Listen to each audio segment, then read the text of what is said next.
అందరికీ నమస్కారం అండి. నమస్తే సార్. మనము మూడవ యూనిట్‌లో అపహ్నోతి, ఉత్ప్రేక్ష, అతిశయోక్తి ఇప్పుడు చెప్పుకున్నాము. అసైన్‌మెంట్స్‌కి సంబంధించి దీపకం, తుల్యయోగిత, ప్రతివస్తు ఉపమ అలంకారం చెప్పుకున్నాము. ఇప్పుడు మూడవ యూనిట్‌లో ఇంకొక 3 అలంకారాలున్నాయి. దృష్టాంత అలంకారము, నిదర్శన అలంకారము, వ్యతిరేక అలంకారం. ఈ 3 ఈరోజు చెప్పుకునే ప్రయత్నం చేద్దాం. దృష్టాంత అలంకారం. ఈ దృష్టాంత అలంకారంలో ఉన్న అంశాలు ఏంటంటే, ఉపమాన, ఉపమేయాలకి ప్రతిబింబ భావం ఉండాలండి. ఉపమానము బింబమైతే ఉపమేయము ప్రతిబింబమై ఉండాలి. లేకపోతే ఉపమేయము బింబమైతే ఉపమానం ప్రతిబింబమై ఉండాలి. దీనిలో అడిషనల్‌గా ఏమిటంటే సమాన ధర్మాలకు కూడా బింబ ప్రతిబింబ భావం ఉండాలి. ఉపమాన ఉపమేయాలకే కాదు, సమాన ధర్మాలు కూడా బింబము ప్రతిబింబము అయి ఉండాలి. మనము ఉపమాలంకారంలో ఒకటి చెప్పుకున్నాం. బింబ ప్రతిబింబ భావంతోటి ఉపమాలంకారం ఒకటి చెప్పుకున్నాం. అక్కడ ధర్ములకు మాత్రమే బింబ ప్రతిబింబ భావం ఉంది. ధర్ములు. ఇక్కడ దృష్టాంతాలంకారంలో ధర్ములతో పాటుగా సమాన ధర్మాలకు కూడా బింబ ప్రతిబింబ భావం ఉండాలని. అక్కడ ఎలా చెప్పుకున్నాం ఒక్కసారి మళ్ళీ పునశ్చరణ చేసుకుందాం. ఇక్కడ బింబ ప్రతిబింబ భావంతో ఉపమాలంకారం ఎలా చెప్పుకున్నామంటే, అక్కడ మనం రాజు మెడలో హారాలు బింబమైతే హిమవంతుని పైనుంచి ప్రవహించే సెలయేళ్లు ప్రతిబింబంలాగా చెప్పుకున్నాము. ఆ రెండిటికి ధర్ములవి. వాటికి సమాన ధర్మం స్వచ్ఛతా ధర్మం. స్వచ్ఛత అనేది సమాన ధర్మం.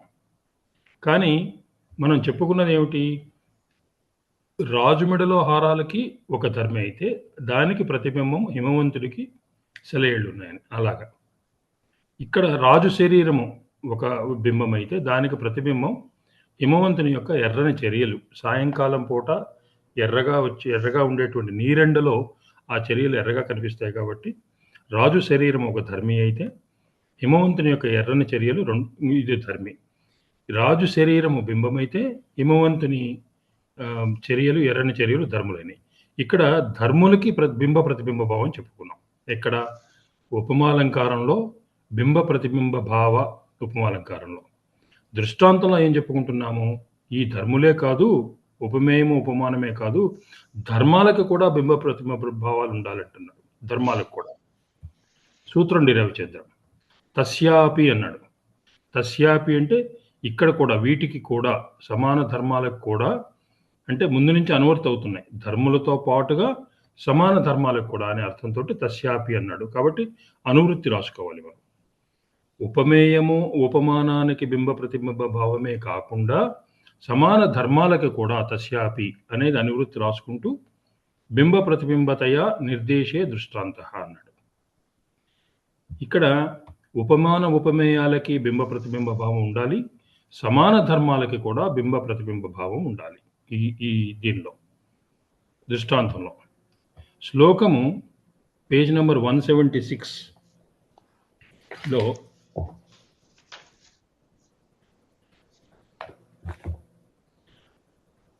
అబ్ధిర్లంఘిత ఏవ వానర భటైః కిం త్వస్య గంభీరతా మాపాతాల నిమగ్న పీవరతను జానాతి మందాచలః దైవీం వాచం ఉపాసతే హి బహవః సారం తు సారస్వతం జానీతే నితరాం అసౌ గురుకుల కృష్ణః మురారిః కవిః. దీని యొక్క అర్థం ఏమిటంటే, రామాయణంలో ఈ వానర సైనికులు సముద్రం దాటి వెళ్ళారు. హనుమంతుడు అయితే ఎగిరి వెళ్ళాడు, దాటాడు. మళ్ళీ వారధ కట్టుకొని వారధ నుంచి నడిచి వెళ్ళారు, కానీ వాడు సముద్రం లోపలికి దిగలేదు. కానీ దిగింది ఏమిటంటే, సముద్రంలో ఉన్నది మందర పర్వతం ఉంది. ఈ మందర పర్వతము పాతాళం దాకా వ్యాపించింది. పైకి మందర పర్వతం కూడా ఉంటుంది, సముద్రం పైకి ఉపరితలం మీద కూడా ఉంటుంది, కిందకి పాతాళం వరకు ఉంటుంది దాని బేస్. కాబట్టి ఆ లోతు మందర పర్వతానికి మాత్రమే తెలుస్తుంది, వానర సైనికులకు తెలియదు. ఎందుకంటే వానర సైనికులు నీటి లోపలికి దిగలేదు. దిగినా కూడా అంత పాతాళం దాకా వెళ్ళేవాళ్ళు కూడా కాదు. అలాగే అనేక విద్వాంసులు సంస్కృత భాషలో కావ్యరచన చేస్తూ ఉంటారు. వాళ్ళు ఆ దివ్య భాషను ఉపాసిస్తూ ఉంటారు. అయినప్పటికీ మురారి కవి ఒక్కడే కష్టమైన గురుకుల వాసంలో సంస్కృత భాష పూర్తి సారాన్ని ఎరిగినవాడు. విద్వాంసులు అనేక మంది సంస్కృత భాషను ఉపాసన చేస్తూ ఉంటారు. కానీ మురారి కవి ఒక్కడే అంత అంత క్లిష్టతరమైనటువంటి గురుకుల వాసంలో సంస్కృత భాష యొక్క పూర్తి సారాన్ని తెలిసినవాడు. ఈ రెండిటికి సామ్యం చెప్తున్నాడు. విద్వాంసులు ఉపాసన చేస్తున్నారు అనేది ఉపమేయము. దానికి ఉపమానము వానర సైనికులు సముద్రం దాటి వెళ్ళడం. మురారి కవి ఒక్కడే సంస్కృత భాష సారాన్ని తెలిసినవాడు అంటే ఇది ఉపమేయం అయితే, మందర పర్వతం ఉపమానం అవుతోంది.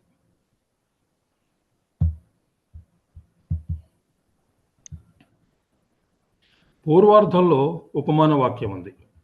పూర్వార్ధ వాక్యం ఏమిటి? వానర సైనికులు సముద్రాన్ని దాటి వెళ్ళారు.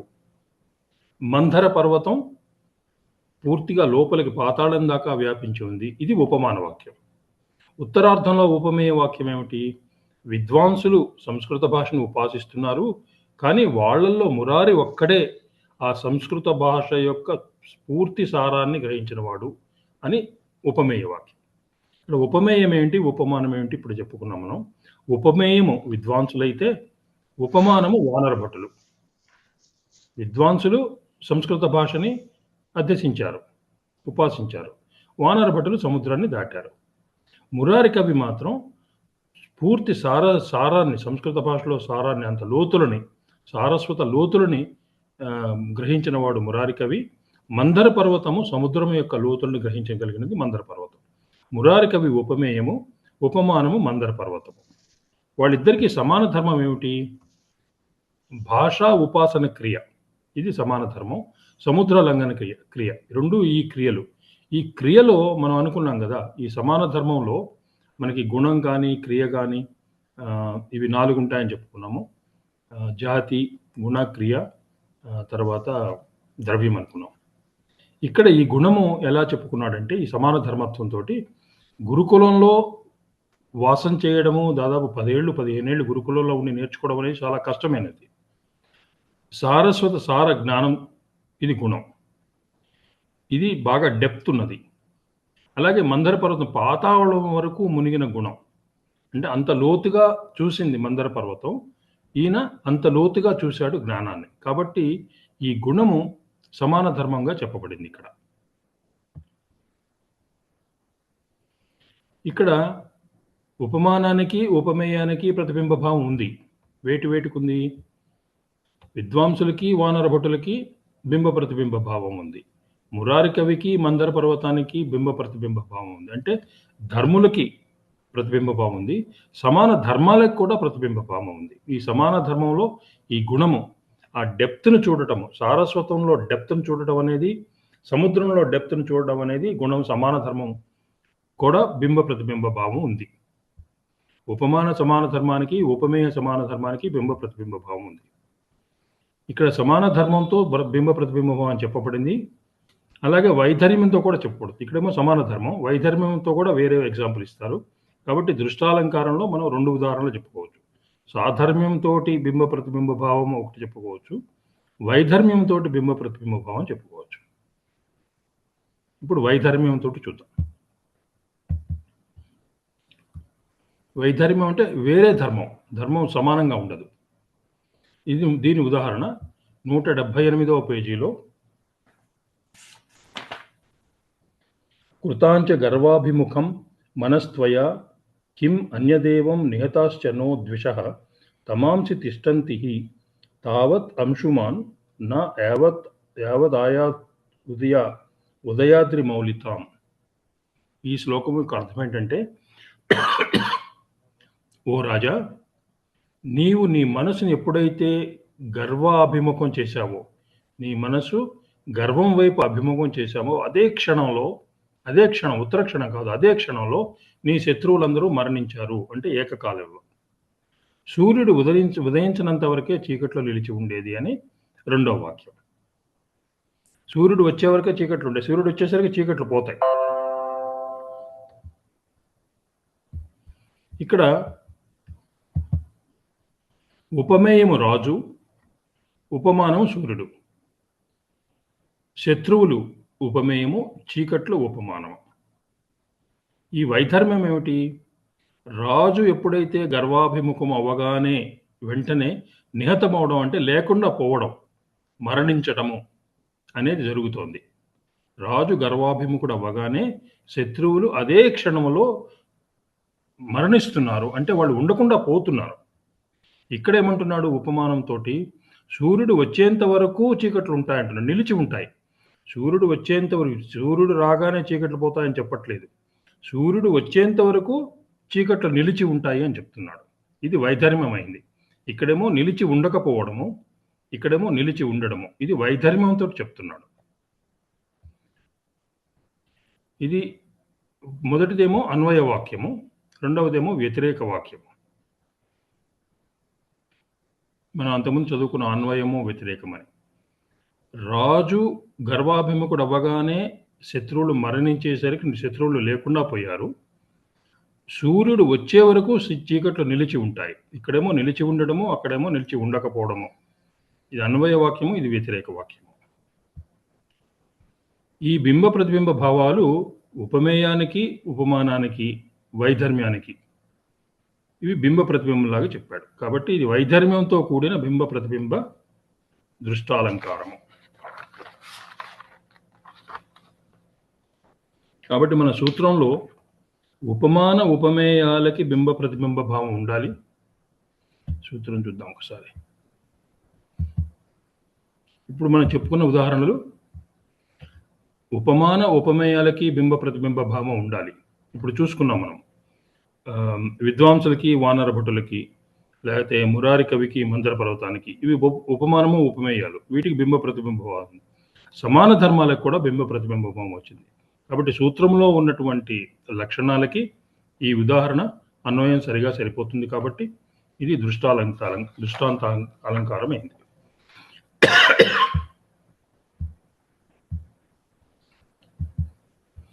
తర్వాత సూత్రం నిదర్శనాలంకారం.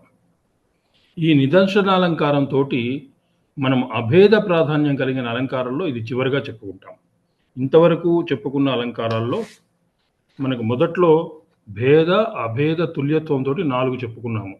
ఉపమాలంకారము, అనన్వయ, ఉపమేయ, ఉపమ, స్మరణ 4 చెప్పుకున్నాము. అక్కడి నుంచి రూపకం నుంచి ఇక్కడి వరకు, రూపక అలంకారం నుంచి నిదర్శన వరకు, నిదర్శనతో కలిపి అభేద ప్రాధాన్య అలంకారాలు అవుతాయి. ఇది చివరిది, అభేద ప్రాధాన్యంలో చివరిది.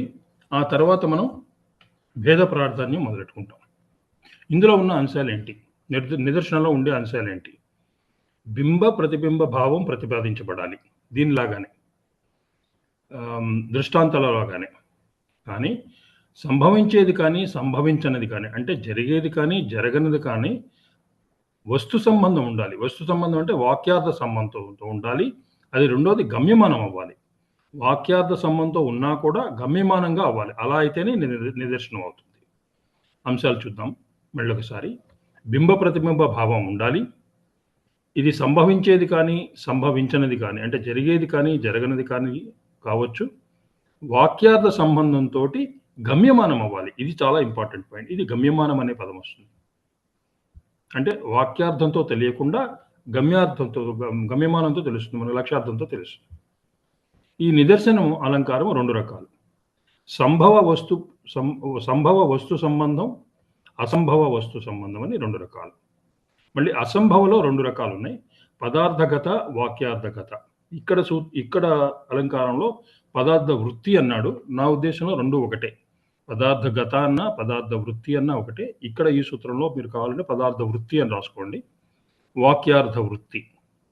ఇలాగా సంభవ వస్తు సంబంధం ఒకటైతే, అసంభవ వస్తు సంబంధం రెండవదైతే, అసంభవలో మళ్ళీ 2 ఉన్నాయి, పదార్థగతము, వాక్యార్థగతము. ఈ పదార్థగతము, వాక్యార్థగతము ఒక్క క్షణం మిమ్మల్ని వెనక్కి తీసుకెళ్తాను. మనం ఉపమాలంకారంలో చెప్పుకున్నాం. అక్కడ పదార్థగతము, వాక్యార్థగతము అని ఎలా చెప్పుకున్నామంటే, ఉపమాలంకారంలో అనుగామిలో పూతస్య భూతస్య విభూతస్య, భూతస్య విభూతస్య. పార్వతీదేవి జన్మించడం వలననే హిమవంతుడు పునీతుడయ్యాడు, శోభన కలిగిన వాడు అయ్యాడని చెప్పేసి ఒకే చోట ఒకే వాక్యంలో పదార్థగతంగా మనకి అక్కడ అనుగామి అలంకారం చెప్పుకున్నాం, ఉపమాలంకారం. దానిలోనే వస్తు ప్రతి వస్తు ఉపమాలంకారంలో వాక్యార్థకతం చెప్పుకున్నాం. వాక్యార్థకతంలో ఏం చెప్పుకున్నాము? వేరు వాక్యాలలో సమాన ధర్మం వేరు పదాలతో చెప్పబడింది, పర్యాయ పదాలతో చెప్పబడింది. అక్కడే ఉదాహరణ ఏం చెప్పుకున్నాం అంటే వాక్యార్థకతంలో నాయిక వెళుతూ తన నాయకుడిని వెనక్కి మాటికి తల వెనక్కి తిప్పి చూసుకుంటూ ఉంది. ఈ కలువ పువ్వు మెడ వంకరగా ఉంటుంది, అంటే కింద కాడ వంకరగా ఉంటుంది. అక్కడేమో మెడ తిప్పి చూడడం అనేది వలితము అనే పదంతో వంకరగా ఉండడాన్ని చెప్పాడు. కలువలోనేమో వంకర కాడని ఆవృత్తము అనే పదంతో చెప్పాడు. ఈ రెండు వేరు వాక్యాల్లో చెప్పాడు అక్కడ. అప్పుడు వాక్యార్థకతం అనుకున్నాము. ఏది? వలితము ఆవృత్తం అనేది వాక్యార్థకతం, ఎందుకంటే రెండు వాక్యాల్లో చెప్పాడు. అక్కడ పదార్థకతం మొట్టమొదటిది ఒకటే వాక్యంలో చెప్పాడు. పునీతం చేయడము, శోభనివ్వడం అనేది ఒకే వాక్యంలో చెప్పాడు. ఇది మనం అంతకుముందు చెప్పుకున్నది. దానికి పదార్థగతం అంటే ఏంటి, వాక్యార్థగతం కోసం చెప్పాను నేను. మళ్ళీ మన సూత్రంలోకి వద్దాం, మన ఈ ప్రస్తుతం అలంకారంలోకి వద్దాం. నిదర్శన అలంకారం మొదటిది సంభవ వస్తు సంబంధ నిదర్శన అలంకారం. ముందు వస్తు సంబంధంతో సంభవం గురించి చెప్పుకుంటున్నాం. Page number 182. చూడామణి పదే దత్తే యః దేవం రవిం ఆగతం సతాం కార్య అతిదేయీతి బోధయన్ గృహమే జనః అనేది శ్లోకం. ఈ శ్లోకంలో ఏం చెప్తున్నాడంటే ఉదయ పర్వతం బోధిస్తోంది అంటున్నాడు. అంటే ఉదయాద్రి బోధిస్తోంది. ఏమిటి బోధిస్తోంది? నా ఇంటికి సూర్యుడు వచ్చాడు. ఈ వచ్చిన సూర్యుడు అంటే ఉదయం పూట సూర్యుడు ఉదయిస్తున్నాడు కదా. ఉదయించటం అనేది కవి ఏం ఊహించాడు? సూర్యుడు ఉదయాద్రి ఇంటికి వస్తున్నాడు అని చెప్తున్నాడు. ఆ వచ్చినటువంటి సూర్యుడిని నా శిరస్సు మీద పెట్టుకుని గౌరవిస్తున్నాను అంటుంది. ఉదయాద్రి పర్వతం పైన కదా సూర్యుడు ఉంటాడు. ఈ ఉదయాద్రి, ఆ సూర్యుడు అతిథి మా ఇంటికి వచ్చాడు, ఆ సూర్యుడిని నేను తల మీద పెట్టుకుని గౌరవిస్తున్నాను అని చెప్తూ బోధిస్తోంది. అలాగే మీరందరూ కూడా మీ ఇంటికి వచ్చిన అతిథుల్ని, సత్పురుషుల్ని గౌరవించాలి అని చెప్పాడు. ఈ వాక్యము మీరందరూ మీ ఇంటికి వచ్చే అతిథుల్ని, సత్పురుషుల్ని నేను తల మీద పెట్టుకున్నట్లుగానే గౌరవించండి అనేది వాక్యార్థంగా చెప్పాల, గమ్యమానంగా చెప్పాడు. చూద్దాం అది ఎలాగో. ఫస్ట్ ఆఫ్ ఆల్ సంభవము అనే మాట చూద్దాం. ఈ సంభవం ఎలా జరిగింది? ఏమిటి సంభవం? ఇందులో సంభవం ఏమిటంటే మామూలుగా ధరించడము అనే క్రియ ప్రాణులు చేస్తాయి, అప్రాణులు చేయవు. అవి ధరించవు, వాటికి ఉంటాయి అంతే. కానీ ఈ ధరించడం అనే క్రియని సంభవం చేసేది ఏంటంటే ఈ బోధయన్ అనే పదము దాన్ని సంభవం చేస్తుంది. ఇది బోధిస్తోంది అన్నాడు. బోధిస్తోంది అన్న పదంతో దీన్ని సంభవం చేస్తోంది. ఈ బోధించడం, బోధయన్ అనే పదంతో పర్వతం గృహస్థులకు బోధించడం అనే క్రియతో సామర్థ్యం ఉన్నట్లు చెప్పబడింది. ఇది సంభవాన్ని తెలియజేస్తుంది, వస్తు సంబంధంతో సంభవాన్ని తెలియజేస్తుంది.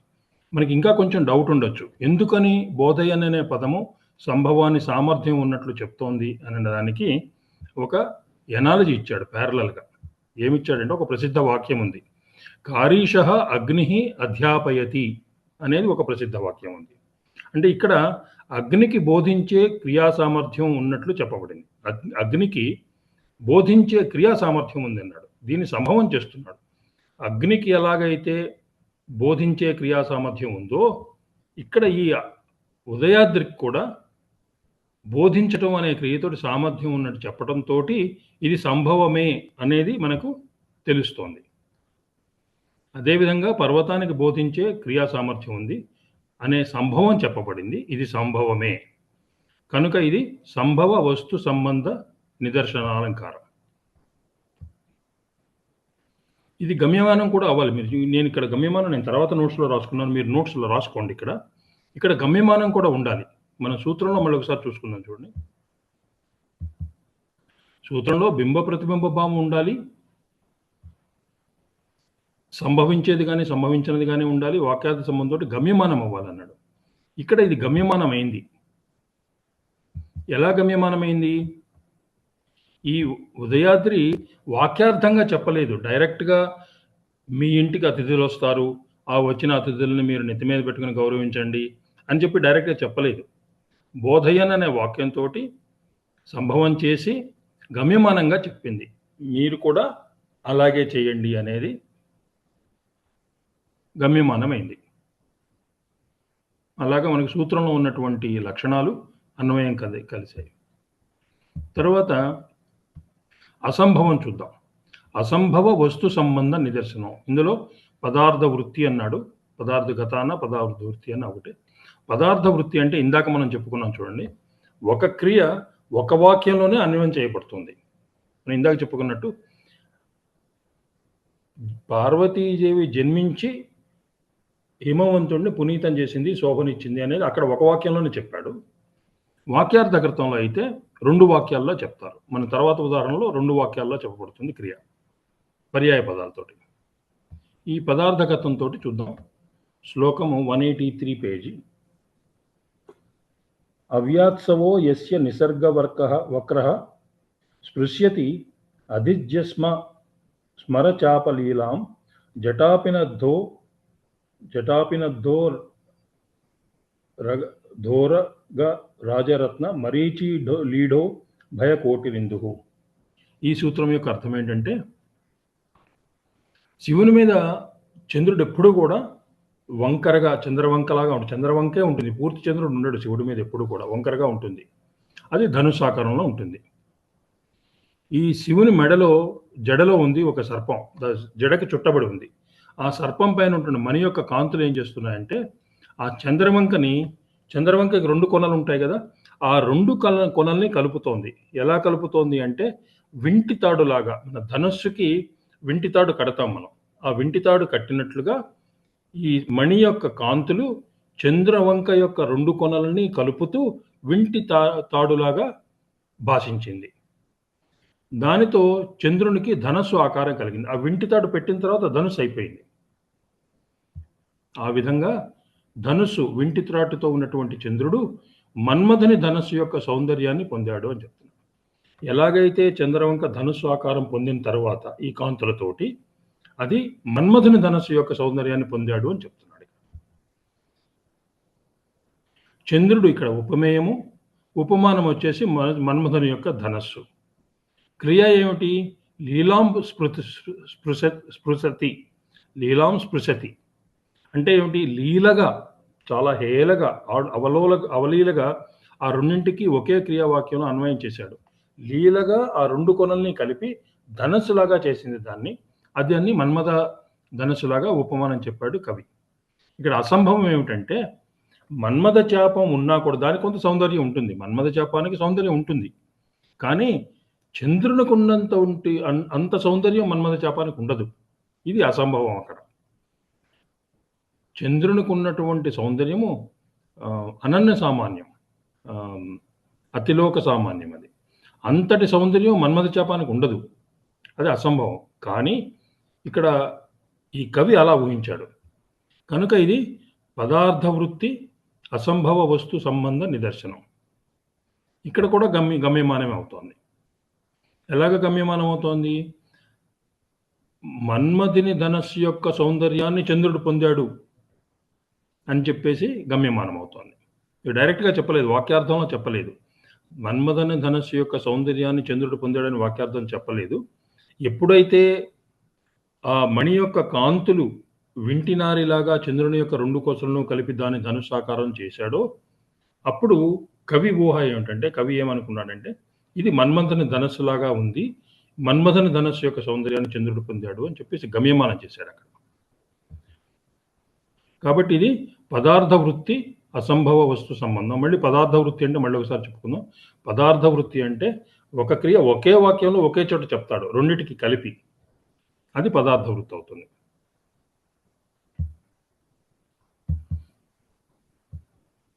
రెండవది, ఇక్కడ సూత్రం దీనికి అన్వయం చేద్దామంటున్నాం. 1 అసంభవం, 2 వాక్యార్థ సంబంధం గమ్యమానం అవ్వాలి, ప్రతీమానం అవ్వాలి. 3 బింబ ప్రతిబింబ భావం ఉండాలి. అంటే వాక్యార్థానికి బాధ కలిగి ప్రతిమానం కావాలంటే దీనికి సంబంధించింది.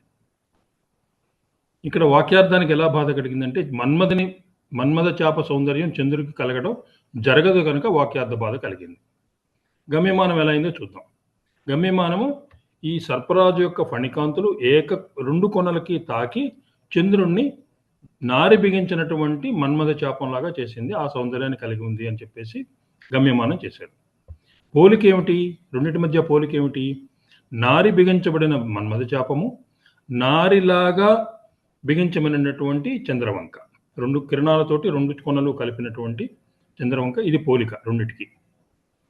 చంద్రుడు, మన్మథ చాపం ఈ 2 బింబ ప్రతిబింబ భావాలు చెప్పబడ్డది. పోలికేమో వింటినారిలాగా, రెండిటికి వింటినారిలాగా ఉన్నది.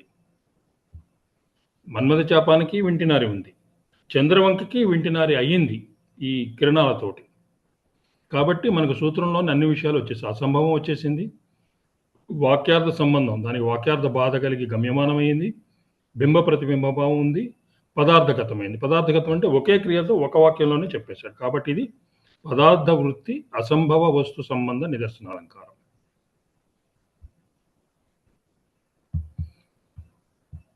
రెండవది చూద్దాం. అసంభవలో రెండోది వాక్యార్థ వృత్తి అసంభవ వస్తు సంబంధ నిదర్శనాలంకారం. ఇక్కడ అసంభవము ఉండాలి, కానీ క్రియ 2 వాక్యాలలో వేరువేరుగా చెప్పబడాలి. వేరువేరుగా అంటే అదే సమాన ధర్మంతో పర్యాయపదాలతో చెప్పబడాలి. ఇది శ్లోకం 185 పేజ్లో ఉంది.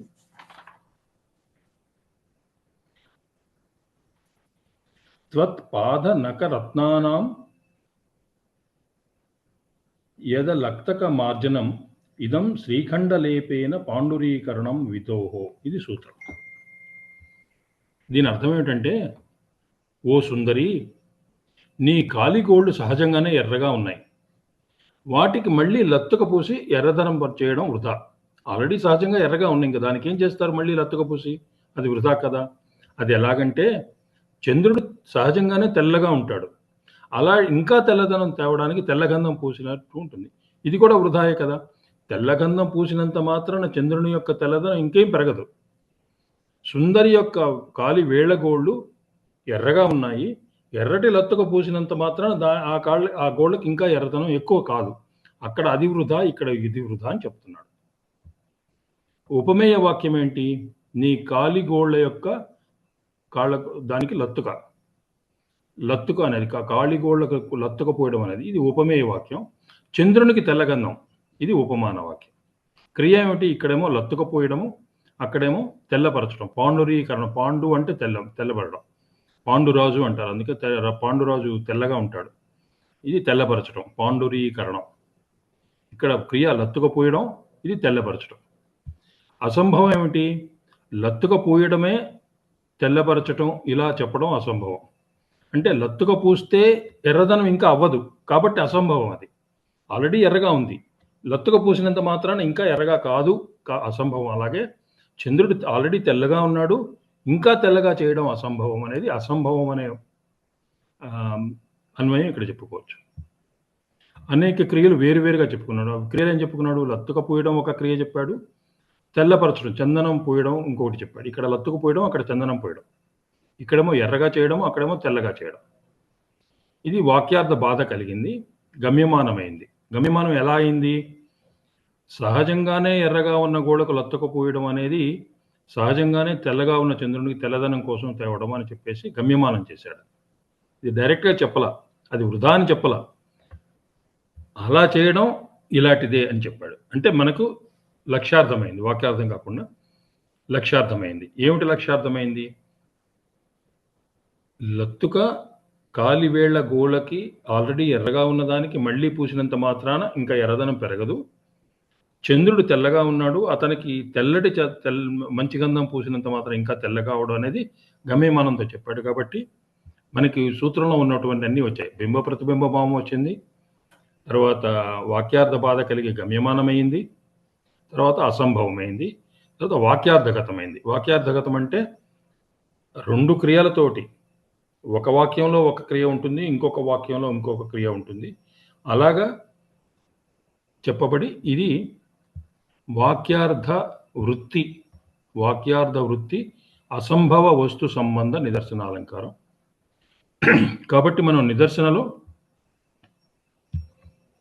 రెండు మెయిన్ భేదాలు చెప్పుకున్నాము. రెండవ మెయిన్ భేదంలో పదార్థ వృత్తి, వాక్యార్థ వృత్తి చెప్పుకున్నాము.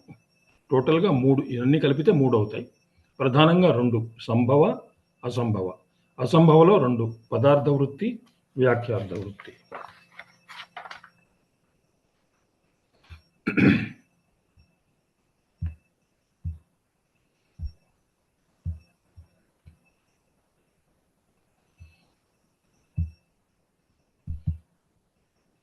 ఇక్కడ కొంచెం ఎక్స్ప్లెనేషన్ మళ్ళీ రాశాను. బింబము, ప్రతిబింబం. బింబం ఏమిటి? పాద నఖ అలక్తక మార్దనం, ఇది బింబం. అంటే పాదగోళ్ళకి లత్తుక పూయడం అనేది బింబం అయితే, శ్రీఖండ లేపనంతో పాండరీకరణం చేయడం ప్రతిబింబం. ఇక్కడ అనేక క్రియలు ఉన్నాయి కాబట్టి ఇది వాక్యార్థ వృత్తి అయింది. అసంభవం ఎలా ఉంది? గోళ్ళు సహజంగానే ఎర్రగా ఉన్నాయి, చంద్రుడు సహజంగానే తెల్లగా ఉన్నాడు. లత్తుక పూస్తే గోళ్ళు ఇంకా ఎర్రగా కావు, తెల్లచందనం పూస్తే చంద్రుడు ఇంకా తెల్లగా కాడు అనేది ఇది అసంభవ వాక్యాలు. కాబట్టి సూత్రంలో ఉన్న విషయాలు ఎలా నిర్ధారించబడ్డాయి? ఒకటి వాక్యార్థ వృత్తి, అంటే 2 క్రియలు 2 వాక్యాలలో చెప్పబడ్డాయి, ఇది వాక్యార్థ వృత్తి. గమ్యమానమైంది, ఈ పోలికతోటి లక్ష్యార్థం చెప్పాడు. గమ్యమానం ఎలా అయింది? డైరెక్ట్గా చెప్పాల, ఇండైరెక్ట్గా చెప్పాడు. అది ఎలా ఉందో, గోళ్ళకి ఎర్రని గోళ్ళకి లత్తుక పోయడం ఎలా ఉందో, తెల్లటి చంద్రుడికి తెల్లగంధం పోయడం అలా ఉంది అన్నాడు. కానీ ఆ 2 వృధా అని, కానీ ఆ పూసినంత మాత్రం ఎర్రదనం పెరగదు అని వాక్యార్థంలో చెప్పలేదు, అది గమ్యమానమైంది. అసంభవం గురించి చెప్పుకున్నాం మనం, బింబ ప్రతిబింబభావం వచ్చింది. కాబట్టి ఇది వాక్యార్థ వృత్తి, అసంభవ వస్తు సంబంధ నిదర్శనాలంకారం. ఇంకా నిదర్శనాలు చాలా ఉన్నాయి, కానీ మనకి శృంఖలా న్యాయమని, మాలా రూపమని ఇలాంటివి చాలా ఉన్నాయి. కానీ అవి శాస్త్రానికి వదిలేద్దాము. మన పరీక్షలకు సంబంధించినంత వరకు ఈ 3 చెప్పుకుంటే సరిపోతుందని ఇక్కడతో ఆపేశాను నేను. శృంఖలా న్యాయంలోకి, మాలా రూపంలోకి వెళ్ళలేదు. ఇది నిదర్శనాలంకారం అయిపోయింది. తరువాత పరికర కాదు, నిదర్శన తర్వాత వ్యతిరేక చెప్పాలి. ఒక్క క్షణం, వ్యతిరేక నిష్ట.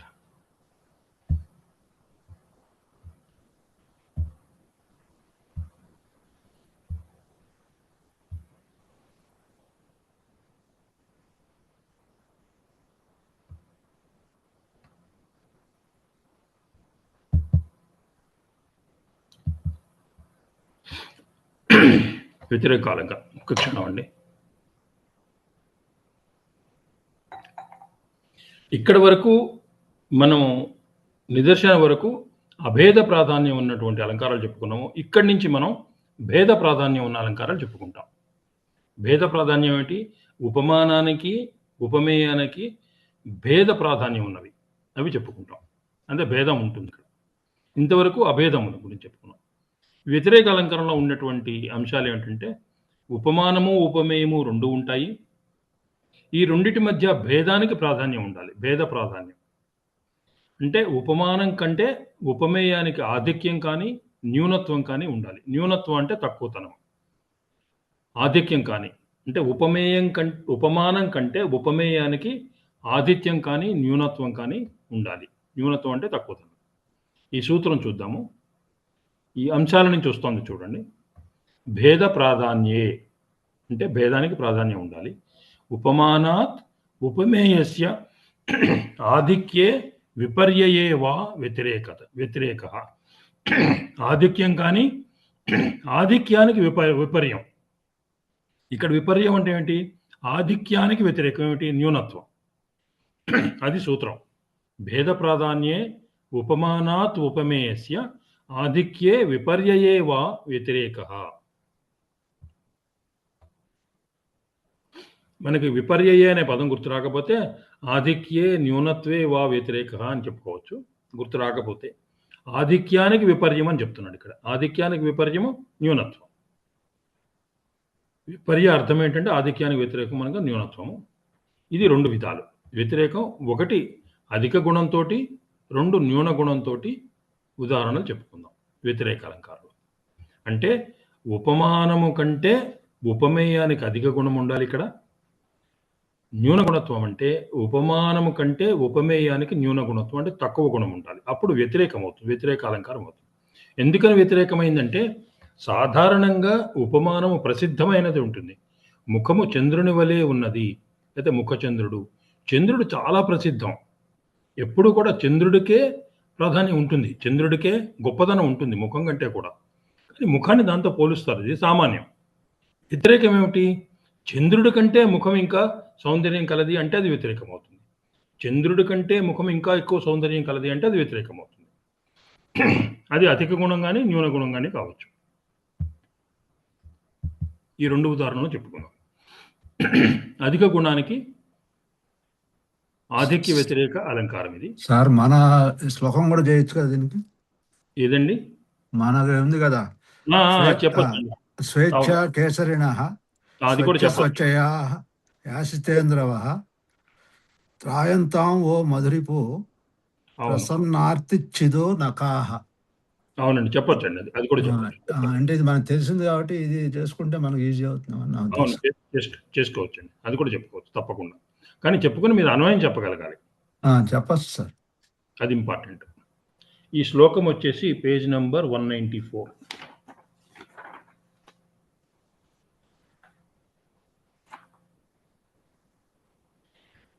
ది దృక్షవ పక్ష్మలత విలాసం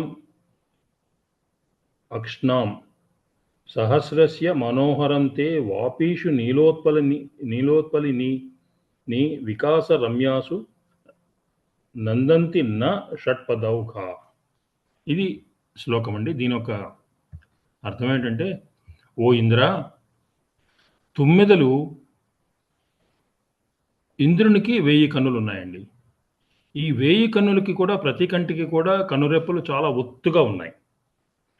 ఆ ఒత్తు కనురెప్పల పక్ష్మ అంటే కనురెప్పల యొక్క వెంట్రుకలు.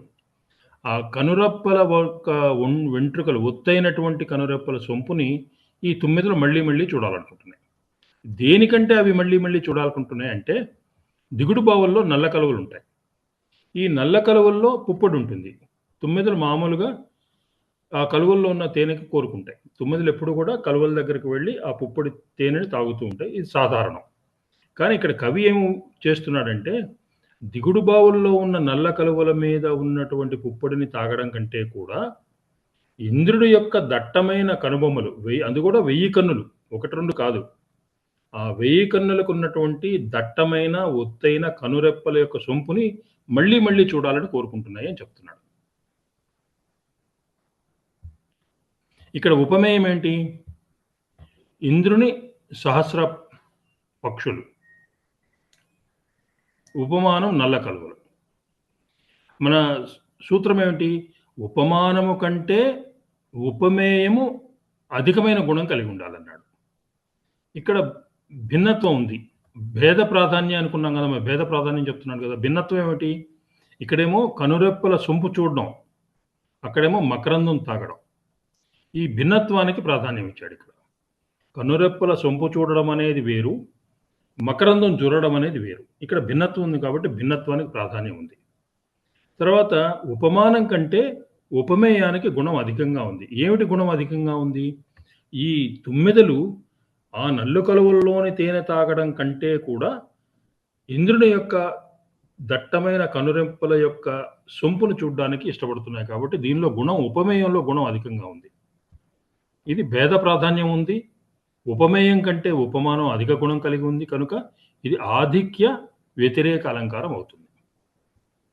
సూత్రంలో అన్నీ మనకు వచ్చేసాయి. ఆధిక్యం ఉండాలి, ఉపమానం కంటే ఉపమేయానికి ఆధిక్యం ఉండాలి, భేద ప్రాధాన్యం ఉండాలి. అలా ఉంటే అది ఆధిక్య వ్యతిరేక అలంకారం అయింది. ఇందాక కాశీ గారు చెప్పినట్లు మనం అది కూడా చెప్పుకోవచ్చు. శ్లోకం, అది ప్రార్థనా శ్లోకంలో కూడా చెప్పుకోవచ్చు. రెండవది దానికి విపర్య అన్నాడు. దేనికి విపర్య అంటే ఆధిక్యానికి విపర్యం న్యూనత్వం. అక్కడ న్యూనత్వం వ్యతిరేక అలంకారం. దేనికి విపర్యం? ఆధిక్యానికి న్యూనత్వం వ్యతిరేకం. ఇది 196 పేజీ.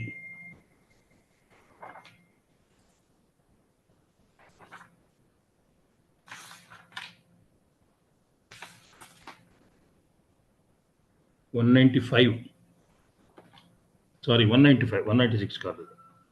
క్షీణః క్షీణః అపి శశి భూయో భూయో వివర్ధతే సత్యం విరమ ప్రసీద సుందరి యవ్వనం అనివర్తి యాతం తు. విరమ ప్రసీద సుందరి, దీని యొక్క అర్థం ఏమిటంటే, నాయికకి నాయకుడి మీద కోపం వచ్చి అతను దూరంగా పెడితే నాయకు యొక్క సఖి నాయకతో అంటున్నారు, నాయకతో చెప్తున్నారు, నాయక యొక్క సఖులు, ఆవిడ యొక్క పరిచారకులు నాయకతో చెప్తున్నారు. చంద్రుడు క్రమంగా క్షీణిస్తాడు. పూర్ణచంద్రుడి నుంచి పౌర్ణమి నాటి నుంచి అమావాస్య వరకు క్రమంగా క్షీణిస్తాడు. మళ్ళీ అమావాస్య నుంచి మళ్ళీ వృద్ధి పొంది మళ్ళీ పూర్ణచంద్రుడు అవుతాడు, మళ్ళీ వృద్ధి పొందుతాడు. అంటే చంద్రుడు క్షీణించినా కూడా మళ్ళీ మళ్ళీ వృద్ధి పొందుతాడు, అది నిజమే. కానీ క్షీణించినవన్నీ వృద్ధి పొందాలని నియమం లేదు కదా.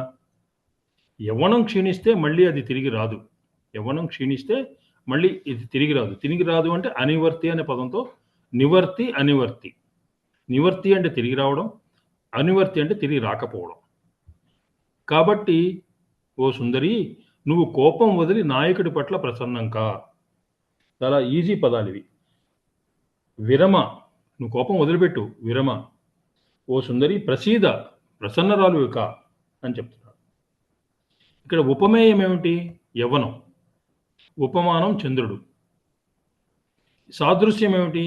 ఇక్కడేమో క్షీణత్వం పొందడం, అక్కడ కూడా క్షీణత్వం పొందడం, క్షీణించి మళ్ళీ వృద్ధి పొందుతాడు అక్కడ.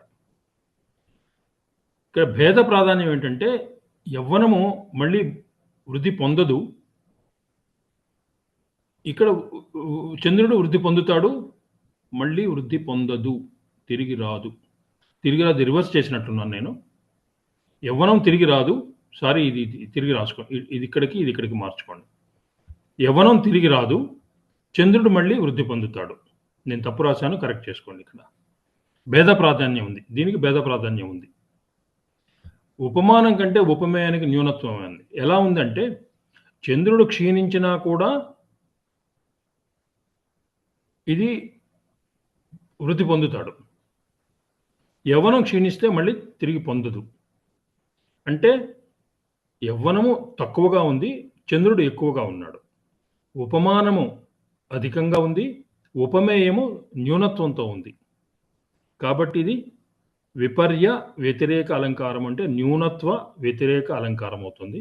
ఇది మళ్ళీ వృద్ధి పొందదు యవ్వనం. నేను పొందుతుంది అని రాశాను, ఇది రివర్స్ రాశాను నేను. కరెక్ట్ చేసుకోండి. I'm sorry about it.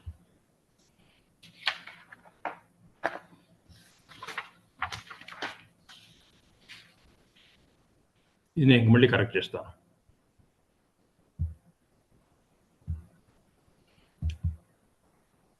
ఈ విధంగా మనం వ్యతిరేక అలంకారంలో ఉపమాన ఉపమేయాలు ఉంటాయి, భేద ప్రాధాన్యం ఉంటుంది, ఉపమానం కంటే ఉపమేయానికి ఆధిక్యం కానీ న్యూనత్వం కానీ ఉంటుంది అని చెప్పుకొని, ఈ రెండు అధిక గుణంతో ఒక ఉదాహరణ, న్యూన గుణంతో రెండవ ఉదాహరణ చెప్పుకున్నాము.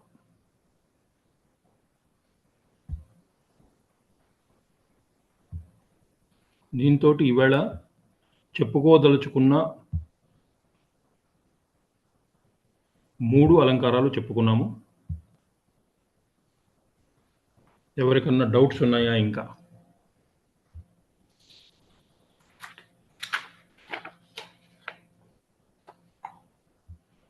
వినపడుతోంది? అసలు ఎవరు ఉన్నట్లేరు. లేవండి, అర్థమైంది బాగా. చాలా చక్కగా వినిపిస్తుంది సార్, చాలా చక్కగా వినిపిస్తుంది. డౌట్స్ ఏమన్నా ఉన్నాయా? లేవండి డౌట్స్. సార్ అంత క్లియర్ గా చెప్తున్నారు. చాలా బాగా చెప్పారు సార్. సార్ రికార్డింగ్ ఆపేసాక మనం మాట్లాడుతాం. అలాగేనండి. నీరజ్ గారు మాత్రం